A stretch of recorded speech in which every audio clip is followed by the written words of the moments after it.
السلام عليكم ورحمة الله وبركاته. ازيكم؟ عاملين ايه؟ يا رب تكونوا بخير. يوم جديد ويوم سعيد علينا وعليكم يا رب. النهاردة وصفتنا هتكون الشعرية في ثوبها الجديد. آه وصفة الشعرية اللي هي الترند اليومين دول. جربتها وطلعت حلوة جدا، فقلت اشاركها معاكم. زي ما انتوا شايفين كده، يعني شكلها يفتح النفس. آه دلوقتي انا بقطعها لكم علشان اوريكم الطبقات بتاعتها هتكون عامله ازاي. بس هي كانت لسه ما سقعتش قوي، يعني يا دوب كده كانت خدت درجه حراره المطبخ. فهتلاقوا يعني الطبقات مش باينه قوي من بعضها، او الطبقه اللي فوق كده نازله، يعني مغطيه على الطبقه اللي تحت، وانا بس لا، في الصينيه باينه اهي. بس بصراحة طعمها جميل جدا. و... تجديد من الشعرية باللبن اللي هي العادية. عجبتني بصراحة لما جربتها. والتزيين ده بقى حسب الرغبة، ممكن تحطي من فوق صوص كراميل، تحطي صوص فراولة، تزيني كلها بفاكهة، تزيني كلها بمكسرات. دي طبعا بتبقى بقى ذوق شخصي يعني. بس بصراحة طعمها حلو، يعني جربوها ان شاء الله هتعجبكم. دلوقتي بدأت اعمل في الشعرية، هحمرها. طبعا لو محطوط سمنة بلدي هتبقى طعمها فوق الروعة. بس لان انا عندي كوليسترولي عالي، فبحاول ان انا معظم الحاجات ابدلها بزيت عباد او زيت ذرة. آه، فدلوقتي حطيت 3 كوبايات شعرية.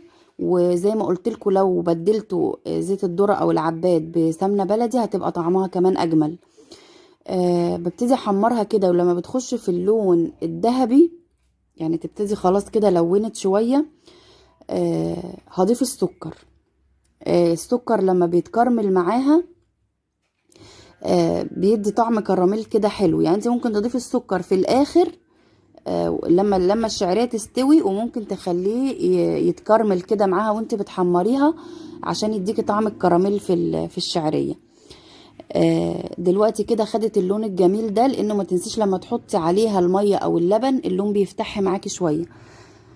فالخطوة دي برضو اختياري، ممكن تسقيها بلبن او تسقيها بمية، بس انا عشان اخليها اقتصادية يعني فسقيتها بلبن.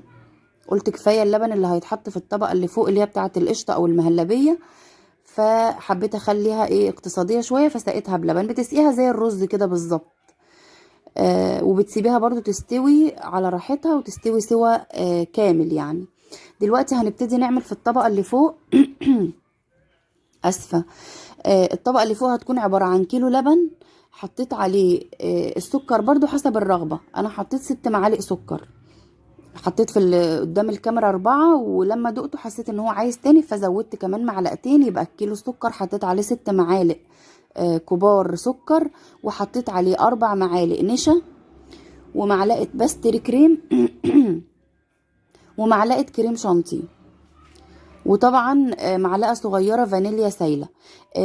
الباستري كريم والكريم شانتيه اختياري برضو، بس بصراحه بيطعم الموضوع. وحطيت كمان معلقه لبن بودره. يبقى كده تاني هقول لكم: كيلو لبن، 4 معالق سكر، لا 6 معالق سكر لان زودت 2. 6 معالق سكر، و4 معالق نشا، ومعلقه باستري كريم، ومعلقه كريم شانتيه، ومعلقه لبن بودره، ومعلقه صغيره فانيليا سايله. قلبتهم كويس على البارد، وبعدين رفعتهم على نار متوسطة لحد ما الخليط معايا تقل وبقى جاهز. دلوقتي بقى هجهز القالب اللي انا هحط فيه الشعرية. ده القالب ده مقاس 30 في 25 تقريبا. طبعا انت بقى واختياراتك، يعني انت وحسب القالب اللي عايزة تحطيه فيه. دهنته بشوية زيت علشان تبقى سهلة لما اجي اقطعها. وهبتدي دلوقتي، كان الشعرية معايا استوت. هبتدي بقى افردها كويس في قلب القالب.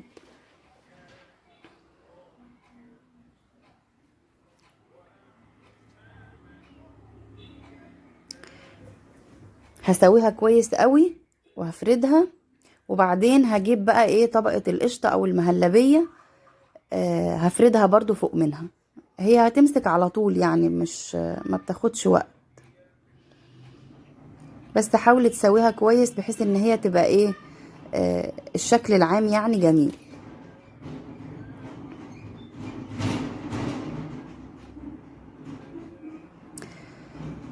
وهفكركم تاني يا جماعة، لو عجبكم الفيديو ما تنسوش تحطوا لايك، دوسوا على زرار اللايك يا جماعة.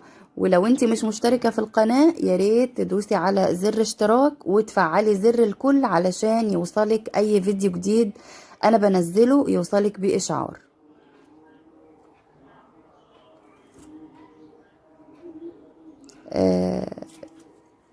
دلوقتي بقى كانت المهلبية كانت خلاص تقلت، الخليط كان تقل. فهبتدي بقى ان انا ايه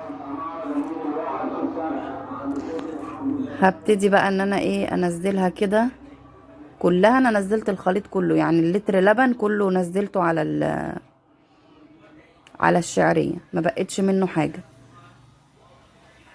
فهفردها كويس كده وهسويها وهسيبها بقى تهدى، يعني اسيبها تهدى شوية لحد ما تشد ويبتدي ايه تجمد شوية، بحيث ان انا لما اجي انزل عليها التزيين اللي هيكون فوق الوش ده ما يغطسش جواها، يعني تكون شدت فيثبت فوق الوش.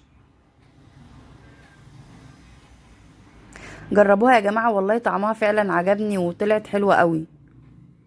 يعني انا دايما كنت متعودة على الشعرية باللبن اللي هي العادية، الشعرية وبحط عليها اللبن والفانيليا وتتاكل كده. بس بصراحة التجربة دي عجبتني.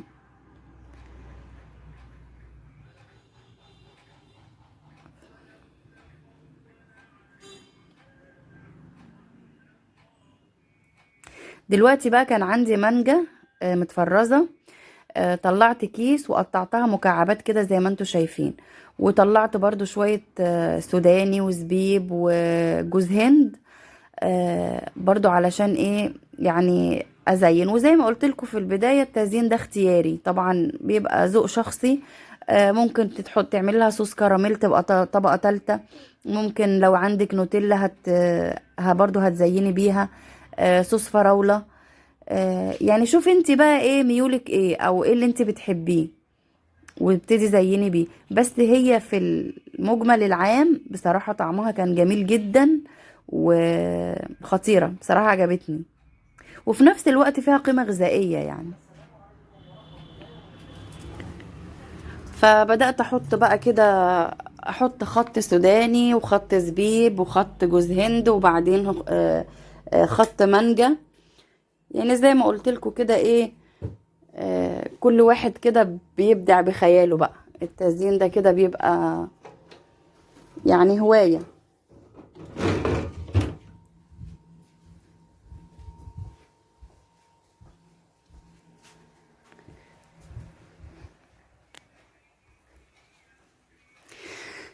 ويا ريت تقولي لي رايكم في الكومنتات، قولوا لي زي ما قلت لكم الفيديو اللي فات، لو عجبكم الفيديو قولوا لي، لو ليكوا تعليقات مثلا على حاجه معينه مش عاجباكم برضو اكتبوا لي، بحيث ان الواحد يطور من نفسه. يعني يشوف ايه اللي انتوا بتحبوه يكتر فيديوهات منه. لو في حاجه معينه برضو في الفيديو، في طريقة الفيديو نفسها، يعني قولوا لي، يعني اكتبوا لي في الكومنتات رأيكم ايه. اخر حتة دي بقى هعملها كلها بالمانجا، هي كان طعمها جميلة قوي بالمانجا.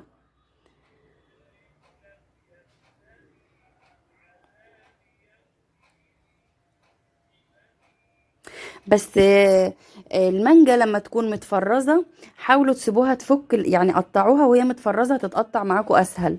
بس سيبوها بقى، حطوها في مصفى وسيبوها، لان بتروح منزلة مية منها يعني مكان التفريز، علشان المية دي لما او التلج اللي في المانجا لما يفك ما يفكش على الحاجة اللي انتوا عاملينها، سواء بقى كنافة بالمانجا، الشعرية اللي هي بالمهلبية دي. يستحسن لما تكون الفاكهة متفرزة خرطوها وسيبوها في مصفى لغاية ما يفك التفريز بتاعها وابتدوا زينوا بيها. لان